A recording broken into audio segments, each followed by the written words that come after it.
সমাজে যখন নেমে আসে রাষ্ট্রীয় সন্ত্রাস, শাসক হয়ে ওঠেন স্বৈরাচারী, তখন সুশীল সমাজ তার বিরুদ্ধে গর্জে ওঠেন। কবি, সাহিত্যিক, গায়ক, শিল্পী তাদের বিভিন্ন শিল্পসত্তা দিয়ে এই গর্জে ওঠার প্রতিবাদে সামিল হন।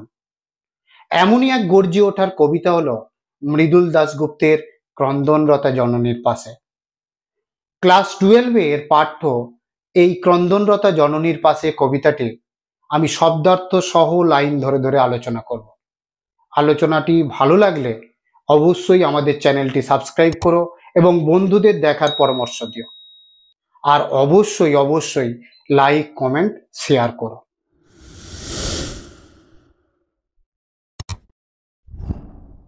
মৃদুল দাশগুপ্তের এই ক্রন্দনরতা জননীর পাশে কবিতাটি নেওয়া হয়েছে ধানক্ষেত থেকে কাব্যগ্রন্থ থেকে, অর্থাৎ ধানক্ষেত থেকে কাব্যগ্রন্থ, সেই কাব্যগ্রন্থ থেকে নেওয়া হয়েছে এই ক্রন্দনরতা জননীর পাশে কবিতাটি।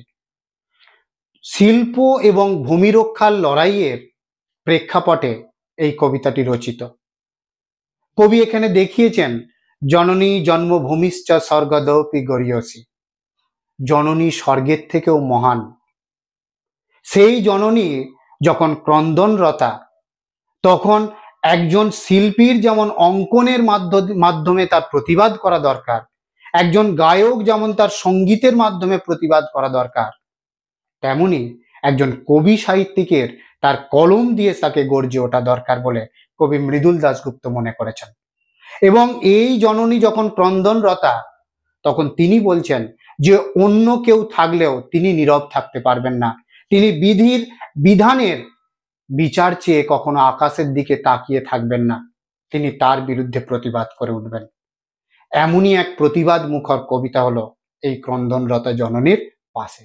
ক্রন্দনরতা জননীর পাশে এখন যদি না থাকি, কেন তবে লেখা, কেন গান গাওয়া, কেন তবে আঁকা আঁকি। জননী যখন ক্রন্দনরতা, অর্থাৎ জননী তার যখন ব্যথায় ব্যথিত সে, তখন যদি শিল্প সত্তা ব্যক্তিত্ব চুপ করে থাকে, তাহলে তার কিসের জন্য লেখা, কিসের জন্য আঁকাআঁকি, কিসের জন্য গান গাওয়া। আর্টস ফর আর্টস সেক, শিল্পের জন্য শিল্প নয়, জীবনের জন্য শিল্প। এই মন্তব্য, এই প্রবাদ যেন এই কবিতার ছত্রে ছত্রে অনুরণিত হয়েছে। যে জননী তার সন্তানকে হারানোর কারণে, তার কন্যাকে হারানোর কারণে ক্রন্দনরতা, সেই জননীর দুঃখ মোচনের জন্য যদি শিল্প সত্তা প্রতিবাদই না করে হয়ে ওঠে, প্রতিবাদ করে না ওঠে, তাহলে কিসের জন্য শিল্প, তাহলে কিসের জন্য লেখালেখি, তাহলে কিসের জন্য গান গাওয়া, কিসের জন্য আঁকাআঁকি। সেই জন্য কবি বলেছেন ক্রন্দনরতা জননীর পাশে এখন যদি না থাকি, অর্থাৎ যখন জননী কাঁদছেন সন্তান হারা হয়ে, দুঃখিত হয়ে, অসহ্য যন্ত্রণা নিপীড়নের জন্য তিনি যখন কাঁদছেন, তখন তার পাশে যদি না দাঁড়াই, তাহলে কিসের শিল্প সত্তা হয়ে লাভ কি, শিল্পী হয়ে, কবি সাহিত্যিক হয়ে, গায়ক হয়ে কি লাভ। সেই জন্য কবি বলেছেন ক্রন্দনরতা জননীর পাশে এখন যদি না থাকি, কেন তবে লেখা। তাহলে কিসের জন্য লেখালেখি? লেখালেখিতে কি শুধুমাত্র এই বই বা গ্রন্থ প্রকাশের জন্য? তার বাইরে কিছু নয়। সমাজের পট পরিবর্তন করে এই শিল্প সত্তা, অর্থাৎ শিল্পীরা। আমরা প্রথম বিশ্বযুদ্ধ থেকে দ্বিতীয় বিশ্বযুদ্ধের সময় দেখেছি, প্রথম বিশ্বযুদ্ধে হিটলার বা মুসোলিনির বিরুদ্ধে গর্জে উঠেছিলেন ব্রেটল ব্রেক্ট, পাবলো পিকাসো, এমনকি আমাদের রবীন্দ্রনাথ ঠাকুর। ফ্যাসিবাদীর বিরুদ্ধে এই সমস্ত কবি, সাহিত্যিক, শিল্পীরা গর্জে উঠেছিলেন। তাহলে গর্জে যদি না ওঠে, তাহলে কিসের জন্য লেখা, কেন গান গাওয়া, কিসের জন্যই বা গান গাওয়া, কেন তবে আঁকাআঁকি, আর আঁকাআঁকি বা কেন, এসব তাহলে নিরর্থক হয়ে যায়। যদি ক্রন্দনরতা জননীর পাশেই যদি না দাঁড়ানো হয়, তাহলে এগুলো সবই মূল্যহীন, নিরর্থক হয়ে যায়। নিহত ভাইয়ের সব দেহ দেখে নাই যদি হয় ক্রোধ, কেন ভালোবাসা, কেন বা সমাজ, কিসের মূল্যবোধ। নিহত ভাইয়ের সব দেহ, তালব্যস্য ব, সব দেহ মানে কি, মৃতদেহ। তালব্যস্য ব, সব শব্দের অর্থ হচ্ছে মৃত। তাহলে সব দেহ, মৃতদেহ দেখে নাই যদি হয় ক্রোধ। অর্থাৎ এই যে আমরা ভাই বলছি, এই ভাই মানে শুধু যে আমার সহোদর তা নয়। হিন্দু, মুসলমান, খ্রিস্টান, জৈন সকলকেই এখানে ভাই বলে পরিচয় দেওয়া হয়েছে। আমরা ভারতীয়রা কখনো হিন্দু, মুসলিম, খ্রিস্টান, জৈন বলে পরিচয় দিই না। আমরা প্রত্যেকেই পরিচয় দিই কি আমরা ইন্ডিয়ান, ভারতীয়। আবার এই বাংলার ক্ষেত্রে আমরা কখনোই বলি না হিন্দু ও মুসলমান, এই রকম পরিচয় দিই না। আমরা প্রত্যেকেই পরিচয় দিই আমরা বাঙালি। তাহলে সেই যে ভাই, এই ভাইয়ের মৃত্যু দেখেও যদি আমার মধ্যে কোনো ক্রোধ গর্জে না ওঠে, তাহলে কিসের ভালোবাসা? আমরা যে বলি এত এক ভাই, ভাই ভাই ঠাঁই ঠাঁই, অর্থাৎ আমরা প্রত্যেকে সমান এবং ভাই বলে তাদেরকে সম্বোধন করছি, তাহলে সেখানে কিসের ভালোবাসা রইল? কেন বা সমাজ?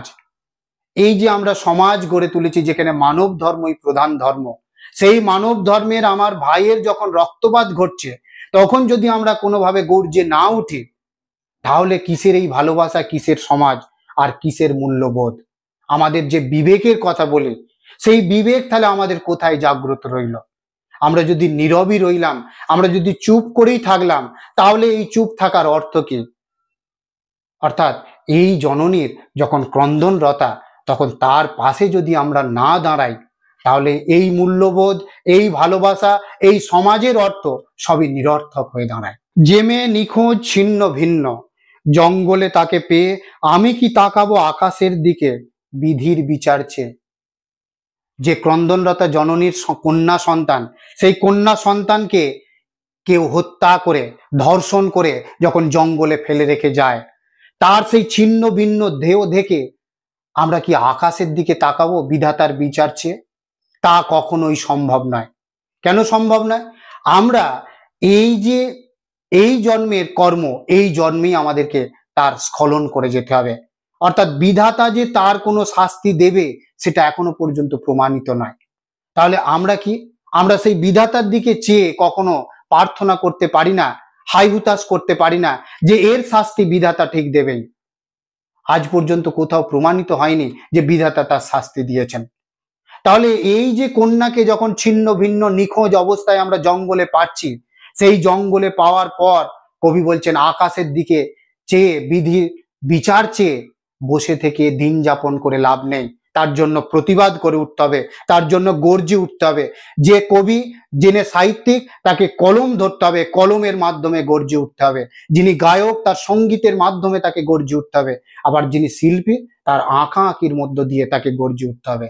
তাকে সেই বিধাতার বিচারের জন্য দিন গুনলে হবে না, কারণ বিধাতা যে বিচার করবে তার কোনো নিশ্চয়তা নেই। সেই জন্য কবি বলেছেন যে মেয়ে নিখোঁজ ছিন্ন ভিন্ন, জঙ্গলে তাকে পেয়ে আমি কি তাকাবো আকাশের দিকে চেয়ে, আকাশের দিকে বিধির বিচার চেয়ে। তাহলে বিধাতার বিচার চেয়ে আকাশের দিকে তাকিয়ে দিন যাপন করে সময় কাটিয়ে লাভ নেই। আমি তা পারি না, যা পারি কেবল সেই কবিতায় জাগে, আমার বিবেক আমার বারুদ বিস্ফোরণের আগে। আমি তা পারি না, কবি বলছেন আমি তা পারি না। কোনটা পারেন না? ক্রন্দনরতা জননীর পাশে তিনি না থেকে পারেন না। জননীকে ক্রন্দনরতা দেখে তিনি কলম না ধরে পারেন না। আর কি, নিহত ভাইয়ের শবদেহ দেখে তিনি গর্জে না উঠে থাকতে পারেন না। আর নিখোঁজ মেয়েটার ছিন্ন ভিন্ন দেহটাকে দেখে তিনি বিধাতার বিচারের জন্য অপেক্ষা করে থাকতে পারেন না। তিনি কি পারেন? তিনি গর্জে উঠতে পারেন।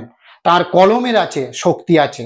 আমরা বলি a pen is mightier than sword, ওসির চেয়ে মসি অনেক শক্তিশালী। অর্থাৎ একটি কলম একটা তরবারির থেকে অনেক অনেক শক্তিশালী। কবি সেটাই যেন এখানে ব্যবহার করতে চেয়েছেন, তার ব্যবহার করতে তিনি চেয়েছেন। তার পেন আছে, সেই কলমের দ্বারা তিনি গর্জে উঠতে চাইছেন। আর তিনি নীরব হয়ে, প্রতিবাদহীন হয়ে তিনি বসে থাকতে পারেন না। তিনি বিধাতার জন্য সেই বিচারের অপেক্ষায় দিন কাটাতে পারেন না। আমি তা পারি না, যা পারি কেবল সেই কবিতায় জাগে। তিনি যেটা পারেন সেটা তিনি কি করেন? কবিতায় ফুটিয়ে তোলেন। কবিতার মাধ্যমে তিনি গর্জে ওঠেন। তার শক্তি তো কবিতা। তিনি যেহেতু কবি, তাই তার কবিতাই হচ্ছে শক্তি। সেই কবিতার মধ্য দিয়ে তিনি কি করেন? গর্জে ওঠেন, প্রতিবাদে গর্জে ওঠেন। যেখানে রাষ্ট্রীয় সন্ত্রাস সমাজের উপর নেমে এসেছে, শাসক হয়ে উঠেছে স্বৈরাচারী, সেখানে তিনি কি করছেন?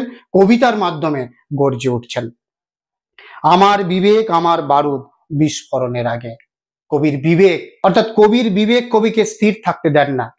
কবির বিবেক তাকে প্রতি মুহূর্তে দংশন করে। ক্রন্দনরতার জননীর পাশে দাঁড়ানোর জন্য। নিখোঁজ মেয়েটির শরীর যখন বা দেহ যখন পাওয়া গেল, সেই দেহটাকে নিয়ে তিনি গর্জে ওঠার জন্য তার বিবেক তাকে দংশন করে।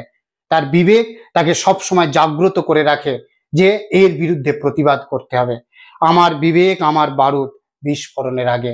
তিনি বিস্ফোরণের মতো ফেটে যেতে চান, তিনি প্রতিবাদে গর্জে উঠতে চান, অর্থাৎ শাসকের বিরুদ্ধে তিনি গর্জে উঠতে চান মানবতার কারণে, মানবতার জয়গানের কারণে, অর্থাৎ মানবতার জয়ের কারণে তিনি কি করতে চান?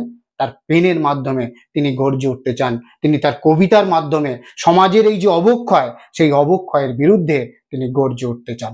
ভিডিওটি কেমন লাগলো তা কমেন্টে জানিও, আর ভিডিওটি ভালো লাগলে আমাদের চ্যানেলটা অবশ্যই সাবস্ক্রাইব করো।